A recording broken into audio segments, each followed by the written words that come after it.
आज हम unit 5th की में 2 डिजीज़ की स्टडी करेंगे हम, सिट्रस कैंकर और लिटिल लीफ ऑफ ब्रिंजल। तो हम क्या है माइकोप्लाज़्मा और बैक्टीरिया दोनों की स्टडी कर चुके हैं हम। तो आज इससे होने वाली 2 डिजीज़ पढ़ेंगे हम। तो पहली डिजीज़ है सिट्रस कैंकर। नींबू में इस ये डिजीज़ होती है, canker disease. All citrus growing areas of India and world, epidemic in USA, in fact all citrus species plant. तो जनरली ये जो डिजीज जहां पर भी सिट्रस की ग्रो किया जाता है, सिट्रस को, नींबू को जहां पे भी ग्रो किया जाता है, जैसे इंडिया में, वर्ल्ड में, ये सभी एरिया में ये डिजीज कॉमनली पाई जाती है और यूएसए में ये सबसे ज्यादा एपिडेमिक डिजीज है। और सिट्रस की मैक्सिमम जितनी भी स्पीसीज है उसके प्लांट्स इस डिजीज के द्वारा इन्फेक्टेड होते हैं। इस डिजीज के सिम्टम्स जो है, लक्षण, firstly symptoms on lower side and later on both side of leaves। तो सबसे पहले इस डिजीज के जो सिम्टम्स हैं, लक्षण हैं, वो लीफ की लोअर साइड पर दिखाई देते हैं। लोअर साइड यानी लीफ की निचली सतह पर दिखाई देते हैं। फिर धीरे धीरे क्या होता है कि ये जो सिम्टम्स है लीफ की अपर सरफेस पर भी स्प्रेड हो जाते हैं। Attack on leaves, twig, petiole, branches, fruit, thorns. तो धीरे धीरे इस डिजीज के सिम्टम्स लीफ से उसकी ट्विग पर, उसकी पिटियोल पर, उसकी शाखा, उसकी ब्रांच पर और फ्रूट पर और कांटे, थ्रोन्स यानी कांटों पर भी स्प्रेड हो जाते हैं। Small round watery translucent raised yellow brown spots on leaf and old branches. ये स्पॉट्स जो देखने में एक्चुअली राउंड होते हैं, गोल होते हैं और कैसे होते हैं, स्मॉल होते हैं, छोटे होते हैं। वाटरी मतलब जैसे कि वाटर की ड्रॉप होती है, ट्रांसपेरेंट, वैसे ही ये वाटरी देखने में लगे लगते हैं। हिंदी में वाटरी को बोलते हैं जलासिक्त। और इनका कलर येलो ब्राउन कलर के होते हैं स्पोर्ट्स। और धीरे धीरे ये जो स्पोर्ट्स हैं इसकी जो पुरानी ब्रांचेस है, ओल्ड ब्रांचेस, उस पर भी स्प्रेड हो जाते हैं। तो ये राइट हैंड साइड में आप एक डायग्राम देख रहे हैं, ये लीफ वगैरह देख रहे हैं। तो ये येलो कलर के स्पोर्ट्स आपको दिखाई दे रहे होंगे और सेंटर में ये ब्राउन से दिख रहे हैं। तो इसके जो स्पोर्ट्स होते हैं एक्चुअली वाटर और वाटरी और ट्रांसल्यूसेंट होते हैं। तो ये याद रखिएगा, थोड़ा सा देखने में ट्रांसपेरेंट से होते हैं, पारदर्शी होते हैं देखने में ये। और इनिशियल सिम्टम, तो सिट्रस कैंकर के जो लक्षण हैं, इनिशियल सिम्टम्स क्या होते हैं इसमें देखिए। These are characterized by the formation of rough lesion on the leaves। तो प्रारंभ में जो इसके लक्षण जो है, जो दिखाई देते हैं हमें, वो जनरली क्या होते हैं कि येलो कलर के हैलो बन जाते हैं। हैलो मतलब जानते हैं, जैसे आप भामंडल बोलते हैं ना, कि सेंटर में डार्क कलर और चारों तरफ बड़ा अच्छा सा ट्रांसपेरेंट सा उभरा हुआ सा कलर दिखाई देता है, तो इसको हिंदी में बोलते हैं भामंडल। तो इसके जो मुख्य लक्षण जो होते हैं, लीव्स पर क्या होता है कि येलो हैलो बन जाते हैं। तो येलो कलर के भामंडल से दिखाई देते हैं। The initial symptoms will become visible after 7 to 10 days of infection। तो जब ये इन्फेक्शन क्या 7 से 10 दिन निकल जाते हैं, उसके बाद इसके जो सिम्टम्स होते हैं मुख्य रूप से हमें दिखाई देते हैं। तो प्रारंभ में जो लक्षण होते हैं वो कैसे होते हैं, ये रफ मतलब खुरदरे, घाव जैसे दिखाई देते हैं हमें ये। तो ये पीले प्रभामंडल यहाँ बता रखा है मैंने, येलो भामंडल मतलब ये होता है, पीले प्रभामंडल के साथ दिखाई देते हैं। तो ये इसका मेन इंपॉर्टेंट कैरेक्टर है।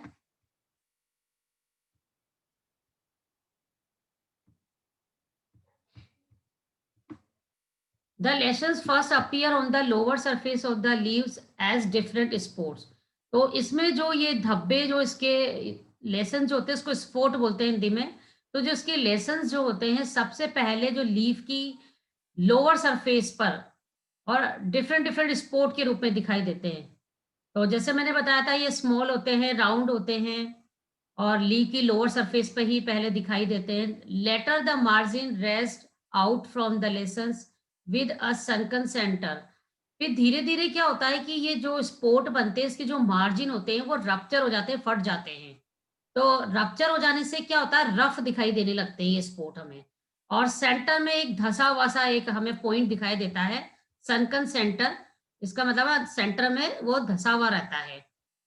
Then eventually yellow halos form around the corky lessons and appear yellowish brown in color. तो ये जो स्पोर्ट जो फट जाता है, मैंने बताया कि इसके मार्जिन जो होते हैं वो रप्चर हो जाते हैं, फट जाते हैं और सेंटर में थोड़ा सा धसा हुआ दिखाई देता है। तो ये देखने में हमें कॉर्की दिखाई देता है चारों तरफ से लेसन। जैसे कॉर्की हो जाता है, बिल्कुल वुडी जैसा, लकड़ी जैसा दिखाई देने लगता है। और इसका कलर भी जो होता है ना, येलोइश ब्राउन कलर के ये होते हैं। In the more advance stage the lesson form water soft margins. और जैसे जैसे ये डिजीज और एडवांस स्टेज में आ जाती है, तो धीरे धीरे क्या होता है कि जो लेसन होते हैं इसके चारों तरफ वाटर सॉफ्ट मार्जिन बन जाते हैं।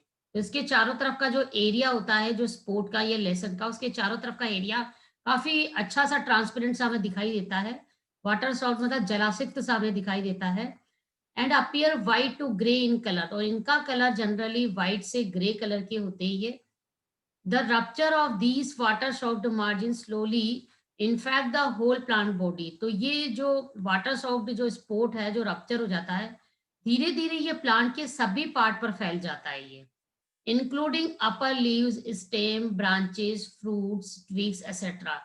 तो लोअर सरफेस के साथ साथ ये लीव्स की अपर सरफेस पर भी फैल जाता है, स्टेम पर भी आ जाता है, ब्रांचेस पर, फ्रूट्स पर और ट्विग शाखाओं पर भी इसका इन्फेक्शन हमें देखने को मिलता है। ये इसी यहाँ पर मैंने ये वर्ड जो हिंदी में लिखा हुआ है, ये पानी से लथपथ, ये थोड़ा सा आप इसको करेक्ट कर लेना। इसका मतलब होता है जलासिक्त। एक्चुअली ये जो हिंदी कर रहा है उसको ये कर रहा था पानी से लथपथ, तो जलासिक्त होता है इसका मतलब। Later symptoms, these are characterized by the appearance of warty canker on twigs and stem and the formation of scabulation on the fruit rind. Fruits and stems support the long-term survival of the bacteria and on severe infection the bacteria cause. तो बाद में जब symptoms जो होते हैं, धीरे धीरे ये सिम्टम्स कैसे हमें दिखाई देते हैं, ये जो ट्विग और जो इनके स्टेम होता है उस पर ये देखने में जैसे मस्से हो जाते हैं ना, वाटी इसको बोलते हैं। वाटी मतलब मस्से के जैसे उभरे हुए से हमें ये दिखाई देने लगते हैं। और साथ में ये क्रस्ट की तरह जो पपड़ी होती है, पपड़ी की तरह ये हमें दिखाई देते हैं। और ये सिम्पटम्स जो है मेनली धीरे धीरे फ्रूट पर भी स्प्रेड हो जाता है और लंबे समय तक ये सिम्पटम बने रहते हैं बैक्टीरिया की वजह से। तो बैक्टीरिया जब तक इसका इन्फेक्शन लंबे समय तक यहाँ पर आपको देखने को मिलेगा। Pathogenicity of Xanthomonas axonopodis. तो इस डिजीज का जो मेन कॉजिल ऑर्गेनिज्म है, रोग जनक जो है वो पैथोजन, वो जेंथोमोनास है। तो Xanthomonas axonopodis first attacks the cuticle of the plant. तो ये जो बैक्टीरिया है सबसे पहले प्लांट की क्यूटिकल के ऊपर अटैक करता है। क्यूटिकल क्या होती है? प्लांट की जो आउटर सरफेस होती है एपिडर्मिस, एपिडर्मिस के ऊपर एक थिक लेयर होती है, उसको हम क्यूटिकल कहते हैं। After which it enter through the stomatal pores of the leaves. और फिर ये क्या होता है कि इधर through the rain water and wound. तो जैसे ही बारिश होती है या प्लांट के किसी पार्ट में कट लग जाता है, वुंड हो जाता है यानी घाव हो जाता है, तो लीफ में कट लग गया हो और रेन वाटर इसके द्वारा ये क्या करता है, स्टोमेटा के पोर के द्वारा लीफ के अंदर एंटर कर जाता है। Then in the epidermis. तो पहले तो ये क्यूटिकल से क्या करेगा, क्यूटिकल पर अटैक करता है। क्यूटिकल से ये क्या करेगा, अगर बारिश हुई है तो जो बारिश का पानी है, रेन वाटर है, उसके थ्रू क्या करेगा, ये स्टोमेटा के स्टोमेटल पोर में ये के थ्रू लीफ के अंदर एंटर कर जाता है। देन इन द एपिडर्मिस, और फिर ये एपिडर्मिस से कहा, स्टोमेटल पोर के द्वारा अंदर एंटर कर जाता है। Xanthomonas undergoes multiplication and start increasing its number. यहाँ आने के बाद अब ये क्या होता है, इनमें मल्टीप्लिकेशन होता है, यानी अब ये रिप्रोडक्शन करेगा और अपना नंबर यहाँ पर ये बढ़ाता है। After multiplication it occupies in the intercellular spaces of the plant tissue। तो ये जब मल्टीप्लिकेशन कर लेता है, इसका नंबर बहुत ज़्यादा बढ़ जाता है, तो धीरे-धीरे क्या होता है, जो प्लांट के जो टिश्यू है, उसके जो अंदर जो इंटरसेलुलर स्पेस होते हैं, इंटरसेलुलर स्पेस क्या होता है? अंतराकोशिकीय अवकाश। तो इंटरसेलुलर स्पेसेस में ये ज़्यादातर जगह को ये कवर कर लेता है, तो उस जगह को ये ऑक्यूपाई कर लेता है। तो ज़ैंथोमोनास ये बैक्टीरिया है जो कि इसका पैथोजन है। Then the bacteria damage the middle lamella and enter the mesophyll cells by infecting it. अब ये बैक्टीरिया धीरे धीरे क्या करता है, जो लीफ है, लीफ की जो मिडल लेमिला होती है, मिडल लेमिला क्या होती है, आप जानते हैं ना, सेल वॉल जो होती है उसकी मिडल लेमिला होती है। तो ये मिडल लेमिला को क्या करता है, उसको ये डैमेज कर देता है उसको, और साथ में मीजोफिल सेल को भी ये क्या कर देता है, उसके अंदर एंटर कर जाता है और वहां पे जाके उसको भी ये इन्फेक्ट कर देता है। Finally, it causes the formation of lessons starting from the leaf foliage and leading to the other parts like twigs, stem and fruits. तो इस तरह से ये क्या करता है, ये जो लेसन जो बन रहे हैं धीरे धीरे लीफ से कहाँ पर फैलने लग जाते हैं, प्लांट्स के जो दूसरे पार्ट्स है जैसे ट्विग है, स्टेम है, फ्रूट्स पर भी ये स्प्रेड होने लग जाता है। Lesson formation result due to the malic acid formation by the intense metabolic activity of Xanthomonas। तो Xanthomonas की बहुत ज़्यादा मेटाबॉलिक एक्टिविटी की वजह से क्या होता है कि यहाँ पर मैलिक एसिड का फॉर्मेशन हो जाता है, और मैलिक एसिड के फॉर्मेशन की वजह से यहाँ पर क्या बन जाते हैं, लेसन्स बन जाते हैं।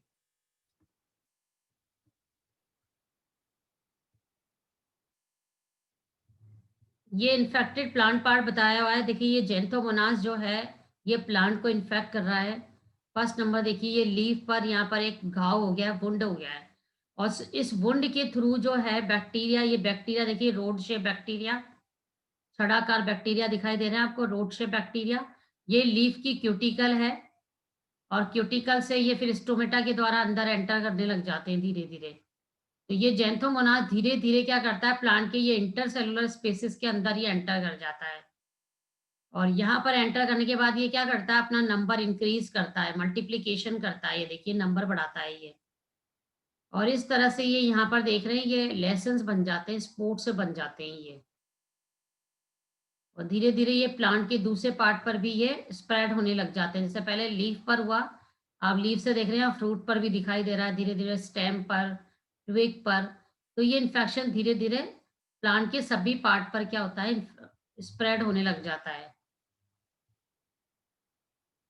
Disease cycle of citrus canker. तो सिट्रस कैंकर का जो रोग चक्र है, तो डिजीज साइकिल में क्या है, host infection through wounds and stomata. मैंने बताया कि जैसे ही बैक्टीरिया सबसे पहले क्या करता है, वुंड्स के द्वारा या स्टोमेटा के द्वारा क्या करता है, होस्ट के अंदर एंटर कर जाता है। होस्ट होता है परपोशी। Penetration in affected host tissue, धीरे धीरे वो होस्ट टिश्यू के अंदर क्या करता है, पेनिट्रेट करता है, प्रवेश करता है, और उसके अंदर जाके ये अपने आप को स्थापित कर लेता है, first inoculum. Dissemination by wind, rain and insect, और इनका जो डिसएमिनेशन होता है जनरली किसके द्वारा होता है, विंड के द्वारा होता है, रेन के द्वारा होता है, और इंसेक्ट के द्वारा होता है। और secondary infection continuous like this way, और इस तरह से सेकेंडरी इन्फेक्शन भी हो जाता है। इसको किस तरह से हम कंट्रोल करते सकते हैं डिजीज को, तो control measure of citrus canker, तो रोग को नियंत्रण करने के उपाय, रिमूवल और eradication of the infected plants can be done by a burning method in which the whole infected area is eradicate by burning. देखिए किसी भी डिजीज को कंट्रोल करने का बेस्ट वे ये है कि जितने भी इन्फेक्टेड प्लांट है उनको आपको क्या करना है, उनको उखाड़ लेना है। उनको क्या करना है, आपको रूट सहित उसको उखाड़ के और एक जगह पे इकट्ठा करना है, और इकट्ठा करने के बाद उसको आपको बर्न कर देना है, पूरे को जला देना है। तो जनरली क्रॉप फील्ड में इसी तरह से होता है कि इन्फेक्टेड प्लांट्स को पहले ही दूर से पहचान लिया जाता है, और उनको उखाड़ के एक जगह इकट्ठा कर दिया जाता है, और उसको फिर इकट्ठा करके जला देते हैं हम। Pruning can also be done by which the infected parts of the plant are removed by the pruning scissors। तो इसमें क्या होता है कि देखिए फील्ड में जैसे ही इन्फेक्शन हमें दिखाई देने लगता है, तो उस प्लांट पार्ट को धीरे धीरे क्या कर दिया जाता है, चुन चुन के काट के अलग कर दिया जाता है। अगर लीफ पर आपको इन्फेक्शन दिख रहा है, तो लीफ को क्या करेंगे, सीजर से कट कर देंगे। तो वहां से उस पार्ट को धीरे धीरे रिमूव कर देते हैं। ऐसा नहीं कि सारा ही प्लांट आप उखाड़ दें। अगर किसी प्लांट में इन्फेक्शन कम है तो उसकी लीफ को हम क्या करेंगे, उसको कट कर देंगे। Use of disease resistant varieties of the crop, और डिजीज को कंट्रोल करने का ये नेक्स्ट अच्छा मेथड है। इसमें हम क्या करते हैं, रेसिस्टेंट वेराइटीज यूज करते हैं। रोग प्रतिरोधी किस्मों का उपयोग करना चाहिए। Bardos mixture and lime sulfur can be used in the form of sprays to combat the disease. तो देखिए, डिजीज में एक बारदो मिक्सचर होता है और लाइम सल्फर जो होता है, इसका स्प्रे किया जाता है। इन दोनों का कॉम्बिनेशन बना के स्प्रे किया जाता है। Use of Neem cake in the field, और प्लांट में लीफ जो नीम के आपने देखे फ्रूट्स वगैरह होते हैं, लीफ उससे एक लिक्विड बनाया जाता है, उसको हम नीम केक कहते हैं, तो उसका भी स्प्रे किया जाता है। Antibiotic sprays like streptomycin sulphate and phenomycin are also found to be very effective against the citrus canker disease. तो सिट्रस कैंकर डिजीज में ये कुछ एंटीबायोटिक्स है, इनका भी स्प्रे किया जाता है, जिसमें स्ट्रेप्टोमाइसिन सल्फेट है और फोनोमाइसिन है, तो इसका भी स्प्रे किया जाता है। तो ये भी इस डिजीज को कंट्रोल करने का एक बेस्ट मेथड है।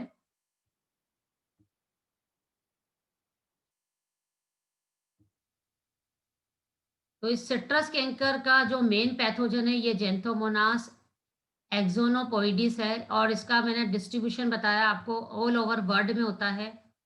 और ये स्प्रेड कुछ इन इन प्लांट्स में जनरली ये पाया जाता है। होस्ट कौन है इसके, ये जितने भी सिट्रस फ्रूट हैं, ये सारे इसके होस्ट है ये। और ये एंडेमिक डिजीज है मेनली ब्राजील एंड यूएसए में, संयुक्त राज्य अमेरिका में। ये इन्फेक्टेड प्लांट पार्ट्स दिखाए हुए हैं। ये इसके थॉर्न पर भी इन्फेक्शन देख सकते हैं आप, कांटे के ऊपर। ये लीफ की लोअर सरफेस पर आप देखिए, ये कॉर्की एरिया नजर आ रहा है, जैसे कि लकड़ी जैसा उभरा हुआ सा दिख रहा है आपको। ये फ्रूट पर इन्फेक्शन हो गया, लीफ से इन्फेक्शन थ्रोट, ये इसके थॉर्न पर आया, इसकी ब्रांचेस ट्विग, और ये स्प्रेड होता होता इसके फ्रूट्स पर इसका इन्फेक्शन हो गया।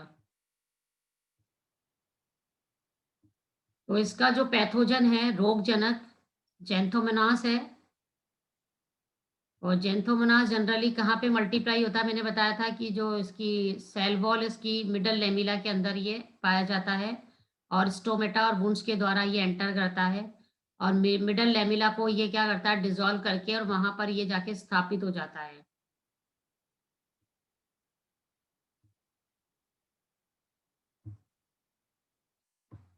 Favourable condition for citrus canker disease, तो सिट्रस कैंकर डिजीज के लिए जो अनुकूल परिस्थितियां हैं, mainly many environmental conditions favour the disease of citrus canker which is as follow. तो कई सारी एनवायरमेंटल कंडीशंस है, पर्यावरणीय स्थितियां हैं जो इस डिजीज को फैलने में सहायक हैं।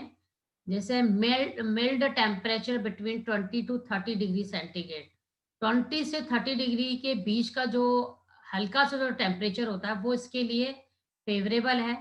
वेट वेदर और ह्यूमिडिटी, जो ह्यूमिडिटी का जो मौसम होता है, आर्द्रता जब बहुत ज़्यादा होती है एनवायरनमेंट में।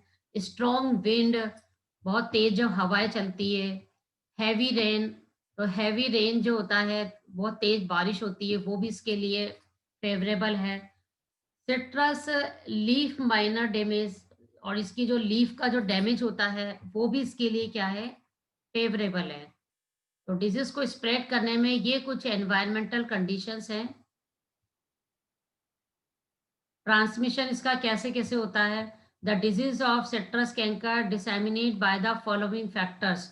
फर्स्ट, प्लांट टू प्लांट, एक प्लांट से दूसरे प्लांट पर भी इसका इन्फेक्शन हो सकता है। जैसे क्या, यदि हेल्दी प्लांट के कांटेक्ट में इन्फेक्टेड प्लांट आ जाए, तो ये जब दोनों एक दूसरे के कांटेक्ट में आए गए, तो इससे भी क्या होगा, डिजीज का स्प्रेड होगा, ये रोग फैलेगा। Improper vegetation, the use of wrong vegetative methods and improper handling of the plants also transmit the infection. यदि हम सही तरह से वेजिटेशन को ग्रो नहीं करते हैं, सही मेथड का उपयोग नहीं करते हैं, तो भी डिजीज ट्रांसमिटेड होती है। कहने का मतलब है कि आप जो इसके लिए टूल्स यूज कर रहे हैं, अगर वो टूल्स इन्फेक्टेड हुए तो इससे भी डिजीज क्या होगी, डिजीज स्प्रेड होगी। एस्टिंक्सिंग factors, it includes environmental factors like, तो कुछ एनवायरनमेंट के जो बाहर वाले फैक्टर होते हैं जैसे विंड है, रेन है, इससे भी ये डिजीज क्या होती है, स्प्रेड होती है। इंसेक्ट वेक्टर, कुछ इंसेक्ट होते हैं जो ये इंसेक्ट भी क्या करते हैं, डिजीज को ट्रांसमिटेड होने में हेल्प करते हैं, यानी इस रोग के संचरण में, प्रसार में सहायक होते हैं। Water splashing, it also favour disease propagation, तो डिजीज को स्प्रेड करने में इनका भी इम्पोर्टेंट रोल है। तो ये इसकी हिंदी है पूरी। डिजीज मैनेजमेंट हम पढ़ चुके हैं, ये दोबारा आ गया है। तो फर्स्ट डिजीज थी citrus canker. Then second disease हम पढ़ेंगे अब माइकोप्लाज्मा से होने वाली लिटिल लीफ ऑफ ब्रिंजल। तो लिटिल लीफ ऑफ ब्रिंजल का मतलब होता है कि बैंगन में लघु पर्ण रोग। लघु पर्ण से ही आपको पता चल जाएगा कि लीफ का साइज क्या हो रहा है, रिड्यूस हो रहा है। तो symptoms of little leaf disease, तो इस डिजीज को हम बोलते हैं बैंगन का लघु पर्ण रोग। तो इसमें जनरली इसकी सिम्टम्स देखिए, production of very short leaves. तो इस डिजीज में जब माइकोप्लाज्मा की वजह से ये डिजीज होती है, तो लीव्स जो होती है वो बहुत छोटी हो जाती है, उसका साइज क्या हो जाता है, काफी कम हो जाता है। The pustules are so much reduce in size. और जो लीफ का जो बेस होता है उसको हम क्या कहते हैं, पिट्यूल, पर्णवृंत। आपने पढ़ा होगा, ये लीफ है और लीफ का जो बेस होता है उसको हम पिट्यूल बोलते हैं। तो लीफ का साइज तो हो ही रहा है छोटा, साथ में जो पिट्यूल होता है, पिट्यूल भी बहुत छोटे हो जाते हैं। तो इससे क्या लगता है कि जो लीफ है ना, बिल्कुल स्टेम से चिपकी हुई लगती है, स्टिकिंग लगती है। तो leaves appear sticking to the stem, तो बिल्कुल स्टेम के पास में चिपकी हुई दिखाई देगी आपको। Leaves are narrow, soft, smooth and yellowish in colour. और लीव्स कैसी होती है, काफी नैरो होती है। नैरो मतलब छोटी, संकीर्ण बोलते हैं इसको, काफी साइज छोटा हो जाता है उसका। और सॉफ्ट हो जाती है, स्मूथ हो जाती है, इनका कलर येलो हो जाता है। इंटरनोड आर शॉर्टन, और इंटरनोड भी काफी छोटे रह जाते हैं। अनेबल टू फॉर्म फ्लावर, जब लीफ का साइज रिड्यूस हो जाएगा तो इस पे फ्रूट के फॉर्मेशन में भी दिक्कत आती है।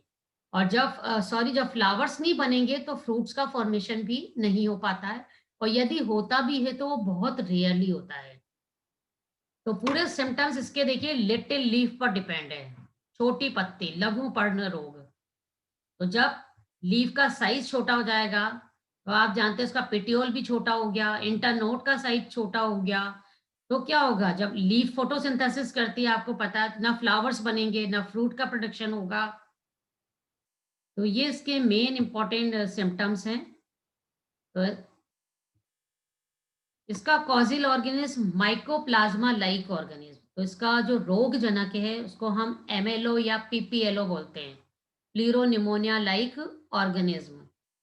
Transmitted by the insect vector, ये डिजीज का जो स्प्रेड होता है, जो प्रसारण होता है, तो एक वेक्टर है, इसको बोलते हैं हिसीमोनास फाइसिटीज। तो इसके द्वारा इस डिजीज का ट्रांसमिशन होता है। फाइटोप्लाज्मास आर ऑब्लिगेट बैक्टीरिया पैरासाइट, तो ये एक ऑब्लिगेट पैरासाइट है, found in plant phloem tissue. और जनरली ये प्लांट के फ्लोएम टिश्यू में पाया जाता है।